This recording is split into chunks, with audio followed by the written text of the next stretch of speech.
maraming bilis. Pero, ang salitang bilis ay natugtungan daw ng isa pang salita na amen? Kasi anong lahat ngayon ay praise you. Amen? Dahil daw sa steadfast love ng Panginoon, kahit na ano daw yung pangyayari, mataas man, mababa, naging mabuti man o hindi, still, I will praise the Lord. Amen? Pupurihin pa rin natin ang Diyos. Kaya naman, tayo mo tayo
nalipay ko and both nalipay ko and sad kay nalipay ko kay nagagawin ako but also sad kay college na ang sunod so gusto na kayo and also salamat sa ko kay wala ko nag-expect and like first and last time na ako ma-feel ang ma-win highest honors sa fourth quarter and wala ko nag-expect kay wala ko ang kapin ako with high honors Japon ko and wala ko nag-expect na win highest so bisag sa walay wifi walay gadgets walay laptop sa ako sa pag-study walay wifi thankful ko kay katong na-achieve na akong achievements and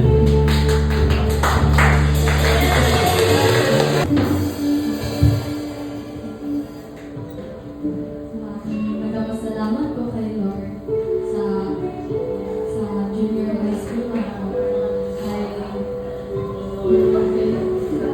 throughout those years wala ko rin nag-give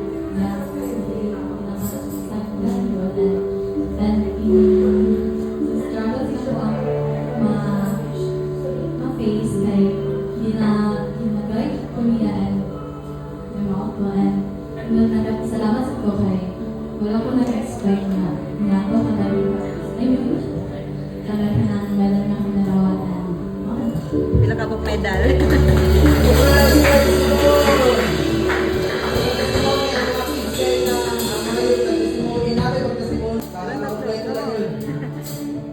Amen? Sila daw tatlo, mga dancers. Wala na. Amen. Praise the Lord. So, Sila lang. matunggan nila sa mga testimony ng mga highly favored sa highly blessed. sa aking puso na nagpapaloob sa aking mga buto. Amen. So, let the flame, hayaan natin magliyab ang ating puso sa Kanya. Amen. Kaya halina sama-sama.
magkakatipon at nagkakatipon sa dakong ito upang ikaw ay purihin at sambahin ang iyong dakilang pangalan. Tunay nga o Diyos na walang katulad ang iyong dakilang pangalan. Napakabuti mo aming Ama, kailanman hindi mo kami pinababayaan. Kailanman kapag ka o Diyos sa iyong pangako at sa iyong mga salita. Salamat Panginoon, hallelujah. Oh God, your eyes want to unfold, oh Lord God, to those whose hearts are perfect towards you. And so we want to praise and to thank you, dear God. Iningatan mo ang iyong bayan, iningatan mo, O Diyos, ang iyong iglesia. Iningatan mo mga lahat ng mga tao na nananalig at nananampalataya sa iyo.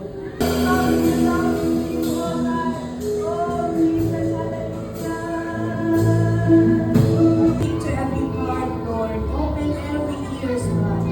In Jesus' mighty name. Amen.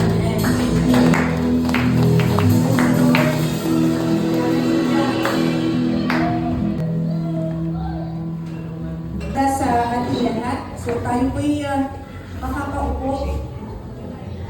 Find yung at dito lang yung ating mga pagdinig. Purihin ng Panginoon.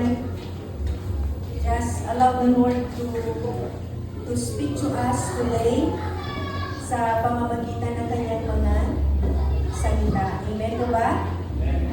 So, praise God. Hindi kami ini ng mga offering Ginoo. Magagikan ang mga kinabuhi, magagikan ang mga blessing, ang mga pagpapala Ginoo, mga pamilya, mga kabataan, mga tao nga wala na kailangan nimo. Magagikan ni Ginoo nga kini makaproduce og mga leaders, missionaries, mga evangelists, umagamit ni Ginoo para sa imong kingdom.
Malapit na po yung ating camp meeting. Ngayon na pong April 2 and April 3. Amen? Dalawang araw po yan siya. Kaya yan siya sa Lumaya Farm. Amen? At yung ating registration po dyan ay deadline na po ngayon, 800 pesos. Amen? Sa mga hindi pa nakapag-register, ay kausapin nyo lamang po yung ating mga leaders para ibigay yung ating registration. Amen? Meron din po tayong discipleship nangyayari tuwing Wednesday, alas 7 hanggang alas 8 ng gabi. Every other Wednesday na po yun siya. Susundan po ito ng meeting every Wednesday, alas 8 hanggang alas 9 ng gabi. Sa Zoom lang po yan siya. Amen? At sa mga gustong sumali sa worship team, sa mga talent dyan, sa pag-awit, sa pagsayaw, sa pagtugtog, sa pag-decorate, sa pag-MC, ay pwede nyo po yan siyang ipagamit sa ating ministry. Amen? Nandiyan yung ating kapatid na si Nadia Ayan Bustamante. Amen? At para naman sa bawat isa, meron tayo iba't ibang ministry na pwede mo salihan. Men's ministry, women's ministry, youth ministry, at saka kids ministry. Amen? Sa mga gusto magkaroon ng Bible study sa inyong mga trabaho, sa eskwelahan, o sa inyong mga tahanan, ay pwede po nandiyan si Pastor Manny at saka si Pastor Adela, nandiyan din si Pastor Ano. Amen, praise the Lord. At meron din po tayo sa Nehemiah Project na kung saan tulong-tulong po tayo para matapos na yung ating tinatawag na Nehemiah Project. Yan po sa ating main church. Amen? O kahit na anong malaga o magkano malaga, malaking tulong na po yan siya para sa ating main church. Amen? At sa lahat ng mga nag-birthday ngayong buwan, muli, happy birthday po sa inyo lahat. Palahin tayo ng Panginoon. Praise the Lord. Happy birthday. At para sa huling bahagi ng ating pagsamba, tinatawagan ko si Pastor Manny para sa ating closing prayer. Taas po natin ang ating mga kamay. Aming Diyos na makapagyarihan, salamat po muli sa mga salita mo na ipinahayag sa aming kalagitnaan. Tunay na Lord God na dapat namin unahin, na dapat unahin. At ikaw, O Diyos, ang dapat namin unahin sa buhay po namin. Lord, hayaan mo ang mga salita mo na ito. Hayaan po may apply sa buhay namin, at may share namin ito. Una sa aming mga mahal sa buhay na wala pa sa iyo, at madala po namin sila, Panginoon. Gamitin mo bawat buhay namin maging channel of blessing sa mga kami dalhin sa araw-araw ng aming buhay. Pagpapala, O Diyos, sa aming mga buhay, Panginoon. Salamat ng marami sa ginawa mo sa aming kalagitnaan. Pagpalain nawa kay Yahweh, subaybayan, ingatan, kalingain, at bigyan ng kapayapaan. Sumayin niyo nawa ang pagpapala ng aming dakilang Diyos, Ama, Anak, at Espiritu Santo. Amen.